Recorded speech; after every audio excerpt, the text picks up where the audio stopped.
Di video Likeboard kali ini, saya akan melanjutkan pembahasan tentang konsep LRFD yang sudah saya diskusikan di video sebelumnya. Sebelumnya, saya menjelaskan tentang konsep LRFD, di mana kita membandingkan antara beban yang ada di sebelah kiri persamaan dan kekuatan yang ada di sebelah kanan persamaan.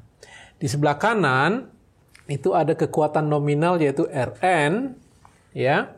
Itu kekuatan nominalnya, dan menurut LRFD itu harus kita reduksi dengan suatu faktor untuk menyikapi atau mempertimbangkan kemungkinan kekuatan itu under strength, di bawah dari yang diprediksikan.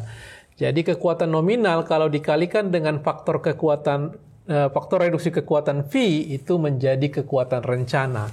Itu yang akan kita rencanakan sebagai perhitungan kekuatannya.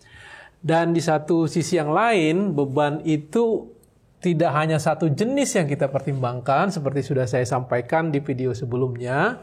Makanya ada lambang I di sini, berbagai jenis beban kita jumlahkan setelah kita kalikan dengan faktor perbesaran beban. Ada beban mati, beban hidup atap, beban gempa, beban angin, beban hujan. Ya, jadi harus kita lakukan penjumlahan setelah kita faktorkan. Nah, nilainya ini setelah kita jumlahkan beberapa beban dan kita kalikan dengan faktor beban, namanya itu beban terfaktor atau beban ultimate. Nah, supaya lebih ringkas, ketika simbol ini kadang-kadang disebutkan sebagai RU. Jadi U ini ada ultimate, ya, di sebelah kiri, di sebelah kanan adalah Rn, nominal, dan setelah dikalikan V jadi kekuatan rencana. Di video ini saya akan menjelaskan tentang beban terfaktor, bagaimana proses mencarinya, dengan mempertimbangkan semua jenis beban yang sudah saya sebutkan sebelumnya. Jadi di peraturan mengatakan kita harus mempertimbangkan 7 kombinasi pembebanan. Apa itu 7 kombinasinya? Itu yang akan saya bahas.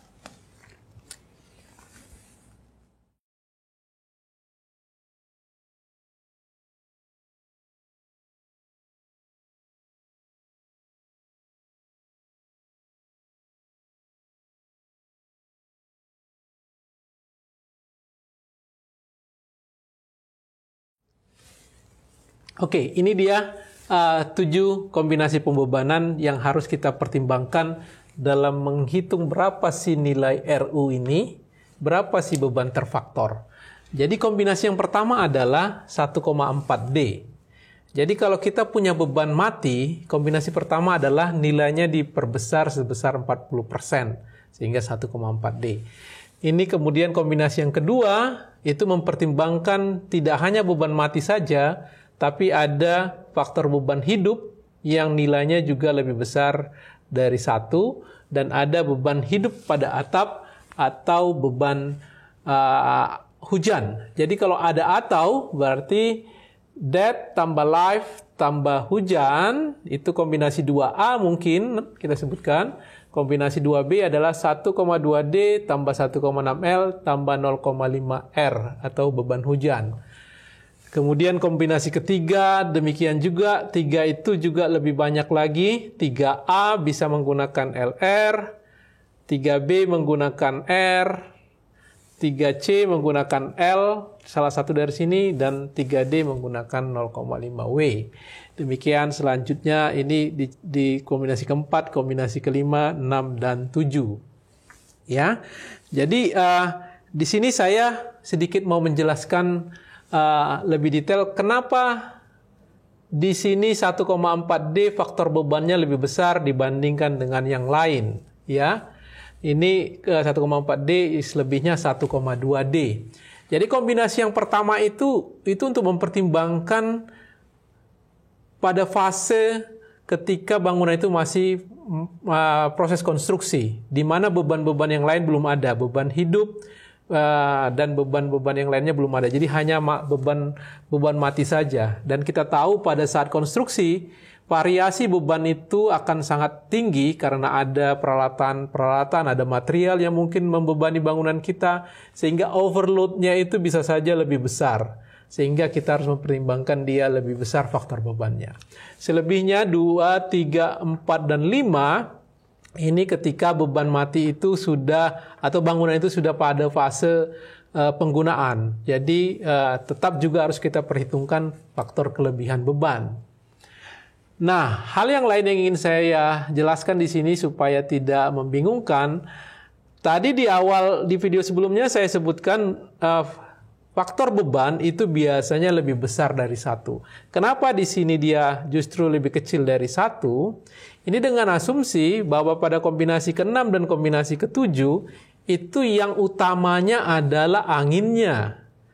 Di kombinasi ke-7 dia gempanya. Jadi dengan asumsi ini beban yang utama sehingga dikasih faktor beban yang lebih besar dibandingkan yang tidak utamanya. Demikian juga di sini di kombinasi yang lain yang memiliki nilai lebih kecil dari 1, ya. Ini kombinasi ini mengasumsikan bahwa hujan atau beban hidup pada atap itu tidak lebih utama dibandingkan dengan beban hidup pada level lantai di bawahnya. Di kombinasi ketiga, kebalikannya, di sini beban pada atap dan hujan yang lebih utama dibandingkan dengan beban hidup lainnya atau beban angin. Makanya dia faktor bebannya lebih besar. Nah, saya tambahkan lagi, sebenarnya di beberapa kombinasi yang ini 2, 3, 4, dan 5, ini kalau kita lihat peraturan yang ada di Amerika, ya saya sebutkan sebelumnya bahwa peraturan yang Indonesia itu kan mengadopsi peraturan yang di Amerika. 2, 3, 4, dan 5 itu ada beban snow, beban es, beban salju. Nah, ini 2, 3, 4 sedikit berbeda di Indonesia karena beban salju dianggap tidak mungkin terjadi di Indonesia. Jadi beban salju itu tidak dimasukkan di sini. Walaupun kalau kalian buka peraturan yang berlaku di Indonesia itu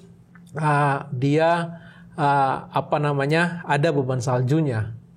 Tapi di sini tidak saya tuliskan. Dan tambahan yang lain untuk memperjelas tentang kombinasi beban ini angin dan gempa itu suatu fenomena yang dia bisa ke kiri bergeraknya atau bisa ke kanan. Jadi kedua arah. Jadi artinya ini harus juga mempertimbangkan arah positif dan arah negatif juga. Ini juga gempa arah positif dan arah negatif juga. Mana kombinasi yang memberikan efek lebih besar itu harus dicek apakah arah positifnya atau arah negatifnya. Gitu ya. Dan tambahan yang lain untuk yang 3, nomor 4 dan nomor 5 di situ ada L di situ. Ini L di sini, L yang ini dan L yang ini di peraturan dikatakan itu bisa diambil 0,5 L apabila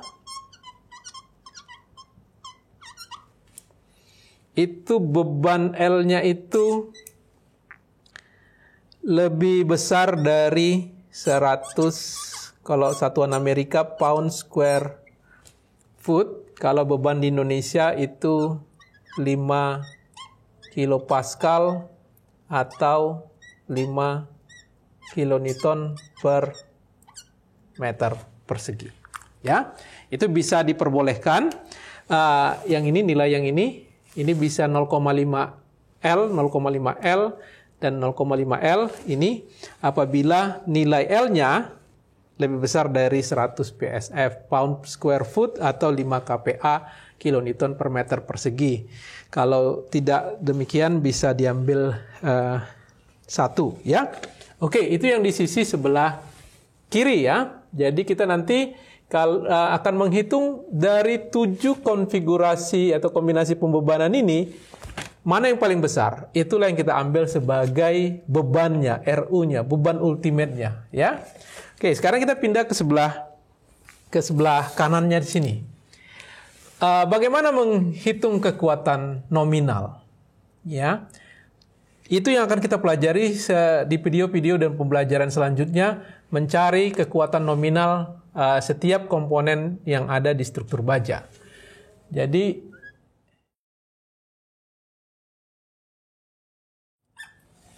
ya, Kekuatan nominal. Pertama, ada jenis yang namanya elemen batang tarik. Batang tarik itu adalah elemen struktur baja yang memikul gaya tarik. Itu nanti cara menghitung kekuatan nominalnya akan kita bahas di video-video selanjutnya ya. Ada juga komponen yang namanya batang tekan. Itu adalah elemen struktur baja yang memikul gaya tekan. Jadi kalau ini batang bajanya, kalau tarik itulah ditarik seperti begini, ya. Kalau tekan adalah ditekan. Itu namanya batang tekan dan batang tarik. Terus ada juga tergantung elemennya, cara menghitung kekuatan nominalnya, ada balok lentur. Balok lentur ini mengalami momen dan juga geser. Ya. Kita juga akan mencari kekuatan sambungan. Baik dia sambungan yang menggunakan baut ataupun yang menggunakan las. Terus ada juga yang namanya elemen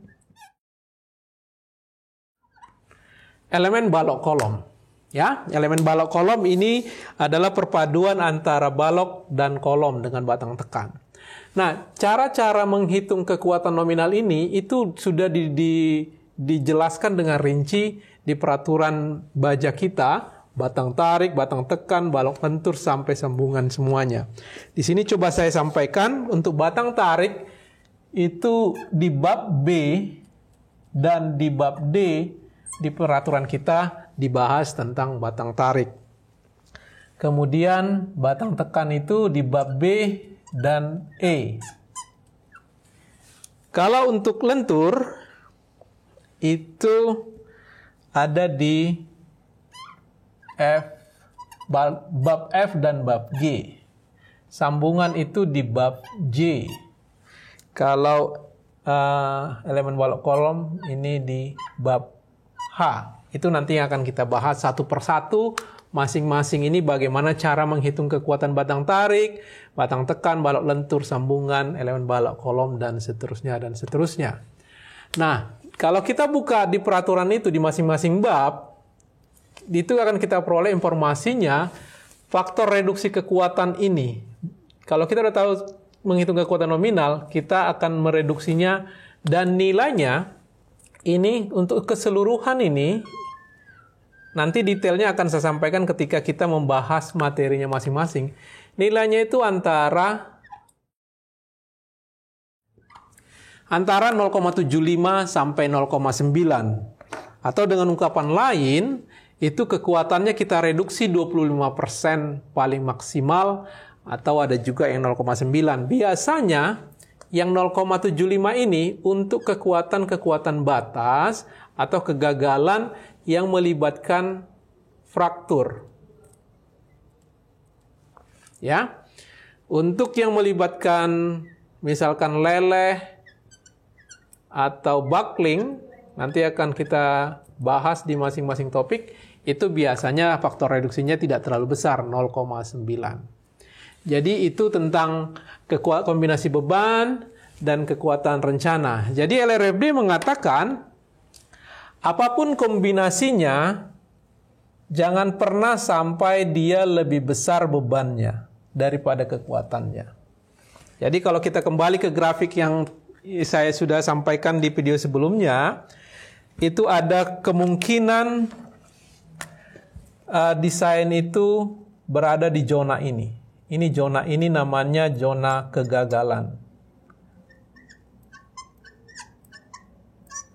Ini zonanya di mana beban lebih besar daripada kekuatan. Jadi kalau misalkan dia katakan ini tadi bebannya, ya mungkin kekuatannya di sini. Itu pada kondisi dia beban lebih besar dari kekuatan. Itu tidak boleh terjadi. Jadi itu yang harus kita sikapin. Oke, itu dulu yang bisa saya jelaskan di video ini. Selanjutnya saya akan mencoba memberikan contoh soal bagaimana menghitung beban terfaktor dengan 7 kombinasi yang sudah saya sampaikan ini. Oke, terima kasih sudah memperhatikan bahan pembelajarannya.